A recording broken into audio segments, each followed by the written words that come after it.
दोस्तों जापान की 600 kilometre per hour की स्पीड से हवा में टंका चलने वाली ट्रेन मैगलेव ट्रेन है। क्योंकि इसका कांटेक्ट लैंड से ही नहीं है तो ये बिना फ्रिक्शन के बहुत ज्यादा तेज चल पाती है। अब इस ट्रेन को इतनी तेज चला पाना या फिर हवा में टांगना, इसके पीछे ऐसा क्या विज्ञान है जिसे ट्रैक से लेविटेट यानी टांग पा रहा है। दोस्तों इस ट्रेन को मैगलेव यानी मैग्नेटिक लेविटेशन बेस्ड ट्रेन कहा जाता है, जो दुनिया की अभी तक की सबसे फास्टेस्ट ट्रेन है। और आजकल बहुत से developed country like China, Japan, Germany ये सब इस टेक्नोलॉजी का यूज कर रहे हैं और आगे भी बहुत सारे मैगलेव ट्रेन के प्रोजेक्ट्स आ रहे हैं। लाइक अमेरिका में 2030 तक, न्यूयॉर्क से वाशिंगटन डीसी तक ये मैगलेव ट्रेन चलेगी।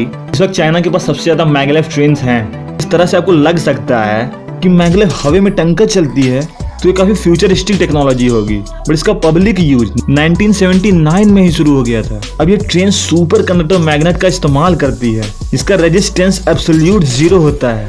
आप सुपर कंडक्टर को यहाँ देखें, ये जो चीज आपको हवा में टंग कर चलती नजर आ रही है, यही है सुपर कंडक्टिविटी। आप सोचोगे कि ये क्या है, ऐसा कैसे हो सकता है। दोस्तों नॉर्मली कंडक्टर जो कि इलेक्ट्रिसिटी में तांबे को लपेट कर कॉइल बनाई जाती है, उसे नॉर्मल कंडक्टर कहा जाता है। उसमें इलेक्ट्रिसिटी आप छोड़ोगे तो उसमें भी रेजिस्टेंस आता है, यानी अगर आप 100 वाट की एनर्जी छोड़ोगे तो उसमें सारी एनर्जी यूज नहीं हो पाएगी, कुछ एनर्जी रेजिस्टेंस की वजह से रुक जाएगी और हीट पैदा करेगी। इसकी वजह से हमें कंटिन्यूसली पावर सप्लाई की जरूरत होती है। सोचिए अगर रेजिस्टेंस 0 होता तो एनर्जी कभी हीट में बदलती ही नहीं और हमारे पास एक बार चार्ज कर देने की वजह से एनर्जी हमेशा के लिए हो जाती है। सुपर कंडक्टर का कंपैरिजन अगर normal conventional conductor copper gauge से करें तो उससे 10 से 20 हजार गुना ज्यादा current flow without any heat loss के फ्लो होने देता है। इसका मतलब है कि तांबा जो हमारी इलेक्ट्रिसिटी की दुनिया में सबसे एफिशिएंट कंडक्टर है फॉर इलेक्ट्रिसिटी फ्लो, उसकी मैक्स लिमिट है 360 एम्पियर पर सेकेंड, यानी वो एक सेकंड में 360 एम्पियर करंट फ्लो होने देगा और इसकी मैक्सिमम लिमिट है। और सुपर कंडक्टर इसकी मैक्सिमम लिमिट आप सुनोगे तो आपका कान फट जाएगा, 700 किलो एम्पियर पर सेकेंड। वो नॉर्मल एम्पियर था, ये किलो एम्पियर है, वो भी 700, यानी उसे सीधा लगभग 20,000 गुना ज्यादा और ये इलेक्ट्रिसिटी फ्लो होने देता है। और इसमें रेजिस्टेंस भी 0 होता है तो काफी हैवी मैग्नेटिक फील्ड बनता है। अब यहीं पर बड़ा सवाल आता है कि अगर इतनी ज्यादा हाई अमाउंट में अगर इलेक्ट्रिसिटी फ्लो करवाने वाला ये कंडक्टर भयंकर मैग्नेटिक फील्ड पैदा करता होगा और जब इसे 500 किलोमीटर पर आवर की स्पीड चलाया जाता होगा तो ये मैग्नेटिक फील्ड और भी ज़्यादा बढ़ जाता होगा। इससे कहीं पैसेंजर की हेल्थ पर इफेक्ट पड़ने की संभावना भी बढ़ जाएगी। तो इसे बचाने के लिए मैग्नेटिक शील्ड का यूज़ किया जाता है और इस सुपर कंडक्टर में इलेक्ट्रिसिटी फ्लो करने के लिए कैपेसिटी भी ज़्यादा होती है। तो इसे ICMR की गाइडलाइंस के अनुसार इस ट्रेन की स्पीड एक निश्चित स्पीड से कम रखी जाती है। लेकिन इस मैगलेव ट्रेन में सुपर कंडक्टर इसकी टेस्ट ड्राइव 1997 में शुरू की गई थी और पहले दिन पॉजिटिव रिजल्ट की वजह से अगले 10 वर्षों तक बिना एक भी दिन एब्सेंट किए बगैर ये ट्रेन चलती रही और काफ़ी टेस्टेड और एक्सपीरियंस टेक्नोलॉजी बन गई। भाई तो सुपर कंडक्टर के बारे में किसी स्पेसिफिक वीडियो में बाद में बात करेंगे। पहले इसी की वजह से ये मैगलेव कैसे एयर में फ्लोट कर लेती है इसे जानते हैं। तो मैगलेव ट्रेन की बेसिक डिटेल्स ये है कि ये बहुत ही ज़्यादा महंगी टेक्नोलॉजी है, यानी इसकी ट्रैक में इलेक्ट्रोमैग्नेटिक कंडक्टर प्रोपल्सन के लिए लगाई जाती है। इसकी वजह से जो नॉर्मल पटरी होती है अगर उसमें 20 किलोमीटर की पटरी बिछाई जाएगी उतना खर्चा आपको सुपर कंडक्टर मैगलेव ट्रेन में 1 किलोमीटर में ही करना पड़ेगा, जिसकी वजह से इसका टिकट काफ़ी महंगा हो सकता है। इसे पे करने वाले लोग कम हैं, इसलिए मैगलेव इतनी कम है। अब क्योंकि नॉर्मल ट्रेन के रास्ते में 2 बड़ी रुकावटें होती हैं जो उन्हें तेज चलने से रोकती हैं, एयर ड्रैग और लैंड फ्रिक्शन। मैग्नेटिक लेविटेशन की वजह से ये ट्रेन हवा में टंग जाती है, जिससे इसमें लैंड फ्रिक्शन नहीं होता है और ये लैंड फ्रिक्शन वाले मेंटेनेंस कॉस्ट से बच जाती है। बट एयर ड्रैग अभी भी है, इसीलिए ये एक निश्चित स्पीड से ज़्यादा तेज नहीं चल पाती है। अगर ज़्यादा तेज चलाई जाएगी आस पड़ोस में खूब धमाका होगा सोनिक बूम की वजह से। ये नॉर्मल कन्वेंशनल ट्रेन की कंपैरिजन में थोड़ा कम आवाज़ करती है लैंड फ्रिक्शन ना होने की वजह से। बुलेट ट्रेन की कंपैरिजन में जहाँ पे बुलेट ट्रेन लैंड फ्रिक्शन के साथ एयर ड्रैग का सामना करती है बट वो 300 किलोमीटर पर आवर की स्पीड से चलती है, वहीं पे ये 600 किलोमीटर पर आवर की स्पीड से चल सकती है।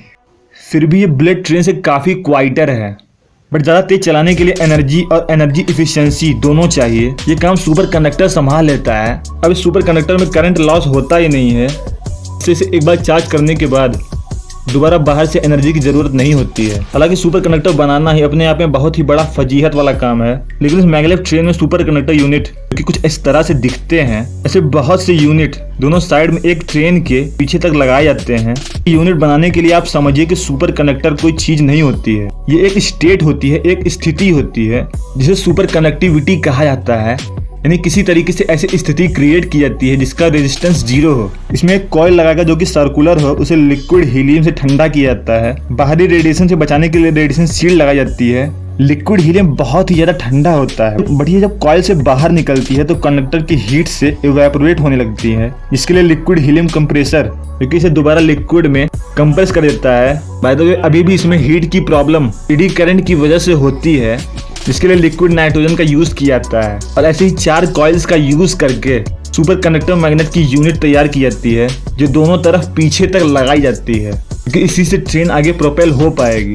तो आप सोचोगे कि भाई हवा में ट्रेन कब उड़ेगी, बस उसी की बारी आ गई है।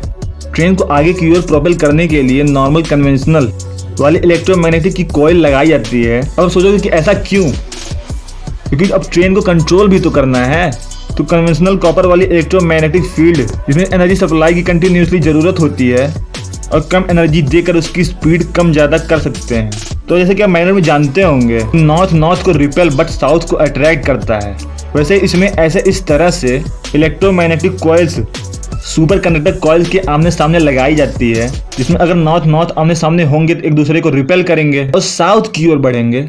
एक बार करने के बाद ये तो रुक जाएंगे। जो कॉइल्स है इसे ही अपोजिट डायरेक्शन में ट्रेन के, तो ये जो कॉइल्स है इसे ही ट्रेन की अपोजिट डायरेक्शन में फुल स्पीड में मूव कराना होता है, इसीलिए इसे प्रोपेलर कॉइल्स कहते हैं। ये पीछे चलेगा तो ट्रेन आगे चलेगी। जितनी तेज ये मैग्नेट पिछली वाली स्टेट से स्विच होकर नई वाली स्टेट में आएगी और उतनी तेज ट्रेन आगे चलेगी।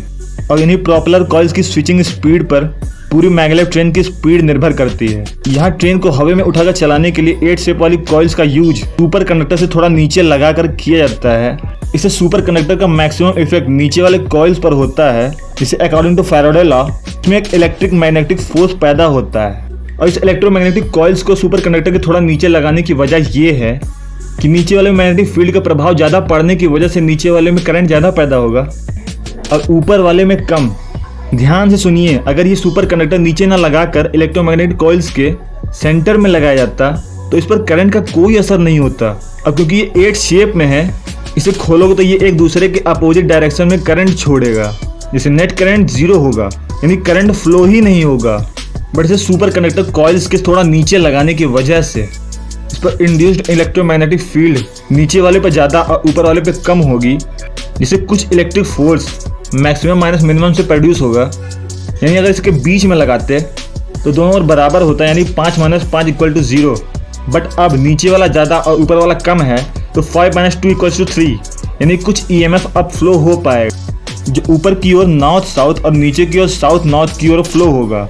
बट अब नॉर्थ तो नॉर्थ से दूर भागता है। अब अगर ये मैग्नेटिक फोर्स ग्रेविटेशनल फोर्स से ज़्यादा होगी, अब क्योंकि जैसे जैसे ट्रेन की स्पीड बढ़ेगी तो ये ऑब्वियसली ही बढ़ेगी, जिसकी वजह से पूरी ट्रेन ही हवा में टंग जाएगी। शुरुआत में एयरप्लेन की तरह से इसमें टायर होते हैं, बट स्पीड बढ़ने पर पहिए ऊपर उड़ जाते हैं। बट इतनी सारी बड़ाई सुनने के बावजूद भी ये फेल्ड है, क्योंकि इसे दुनिया भर के मॉडल अपना नहीं पा रहे हैं इकोनॉमिक्स की वजह से। ये हमारे फास्टेस्ट ट्रेन के मॉडल से भी 40-50 गुना ज़्यादा महंगा है, और वो भी बहुत कम दूरी के लिए, जिससे इसे ROE निकालना काफ़ी महंगा पड़ जाएगा। इकोनॉमिक्स इस ट्रेन को नहीं बचा पाएगी, इसीलिए इक्का दुक्का जगहों पर ये ट्रेन आपको चलती दिखेगी, जहाँ पे गवर्नमेंट ओवरऑल तरीके से, इनडायरेक्ट तरीके से, या फिर केवल दिखावे के लिए, टूरिज्म के लिए ही अगर इसका टिकट महंगा कर काफ़ी ROE निकाल देगी तो ये उन्हीं जगह पर सक्सेस हो पाएगी। दोस्तों, सुपर कंडक्टर और उससे जुड़ी हुई टेक्नोलॉजी, इन सारी चीज़ों पर और भी आने वाली अपकमिंग वीडियो को देखने के लिए चैनल को अभी विजिट करिए। चैनल को सपोर्ट करने के लिए जॉइन बटन दबाकर आप चैनल के मेंबर बन सकते हैं। वीडियो को लाइक करें, चैनल को सब्सक्राइब करें। बाकी अभी के लिए इतना ही, बाय बाय।